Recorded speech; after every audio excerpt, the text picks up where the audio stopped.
बात करते हैं 2021 का जनरल का पेपर। क्वेश्चन बोलता है a firm had sales of ₹5 lakh, variable cost दिया हुआ है 3.5 लाख रुपए का, फिक्स कॉस्ट दिया हुआ है 1 लाख रुपए का और डेट दिया हुआ है 2.5 लाख रुपए का, रेट ऑफ इंटरेस्ट है 10% का। आपसे बोला गया you are required to calculate operating financial leverage of the company, यानी ऑपरेटिंग और फाइनेंशियल लिवरेज पूछा गया तुमसे और बोला गया if the firm wants to double its EBIT, अगर ईबीआईटी वो डबल करना चाहती है फर्म, तो how much of a rise in sales would be needed on a percentage basis. तो सेल्स में कितना परसेंट से हम लोगों को इंक्रीज करना पड़ेगा, राइज करना पड़ेगा सेल्स को, ये आपसे पूछा गया है।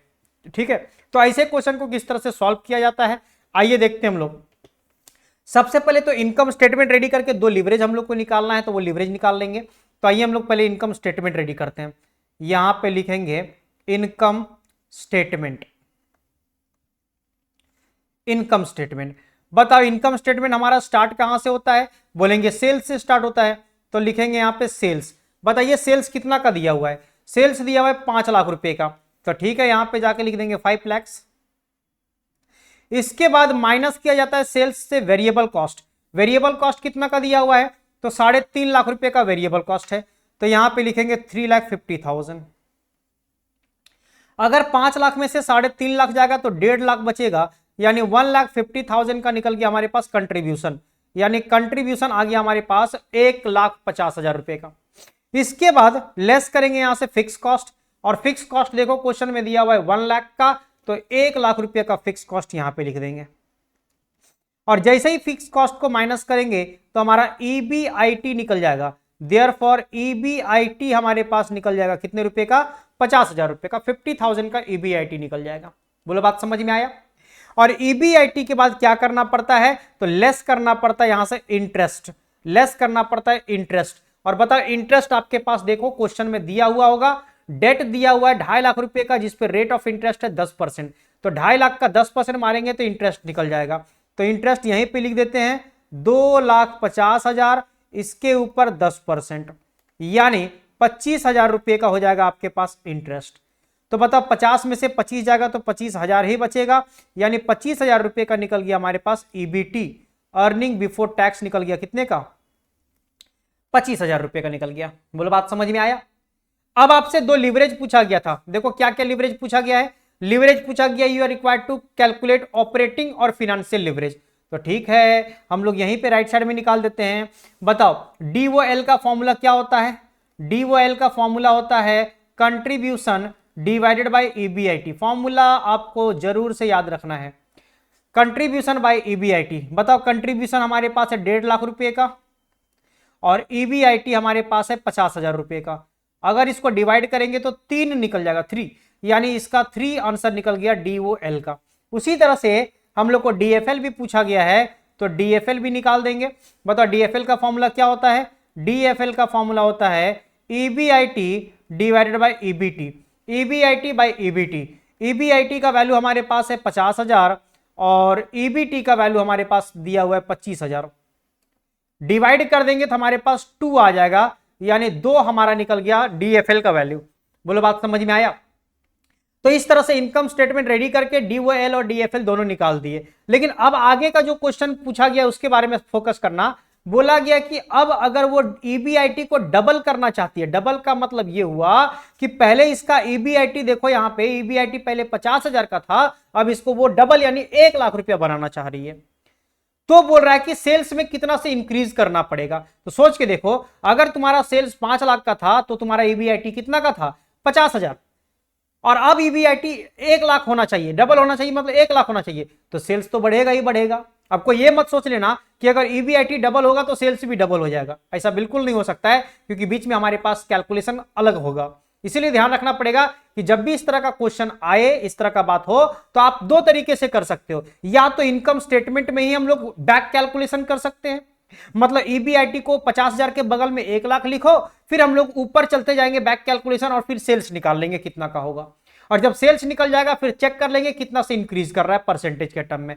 एक ये तरीका है, और दूसरा तरीका जो बता रहे हो वो तरीका फॉलो करना, बहुत ही मजेदार तरीके से हम लोग निकालेंगे। ठीक है, तो उसके लिए क्या करना पड़ेगा? अब यहां पे लिखते हैं अगेन।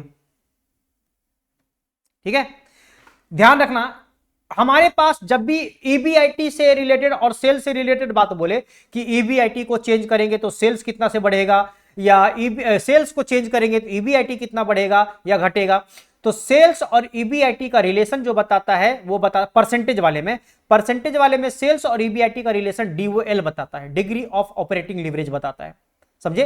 तो इसीलिए तुमको क्या करना पड़ेगा, डिग्री ऑफ ऑपरेटिंग लीवरेज का फॉर्मूला पुट करके करना पड़ेगा। तो यहां पे लिखना पड़ेगा सिंस, बताओ डीओएल का फॉर्मूला वाला क्या, परसेंटेज वाला फॉर्मूला क्या होता है, तो होता है percentage change in EBIT, percentage change in EBIT divided by percentage change in sales, ये इसका फॉर्मूला होता है, percentage change in EBIT by percentage change in sales. अगर आप परसेंटेज वाला फॉर्मूला यूज करते हो तो बताओ परसेंटेज आता कहां से, निकालने से, चेंज इन ईबीआईटी अगर निकालेंगे तो किस तरह से निकालेंगे, तो जितना का ईबीआईटी में चेंज हो रहा है डिवाइडेड बाय पुराना ओल्ड वाला ईबीआईटी, उसका फॉर्मूला लिख के बताते हैं। सबसे पहली बात ध्यान से समझना, डीओएल अभी निकाला जा चुका था, यहां पे देखो कितने रुपए का, कितने का, 3 का, तो यहां पे डीओएल लिखेंगे 3।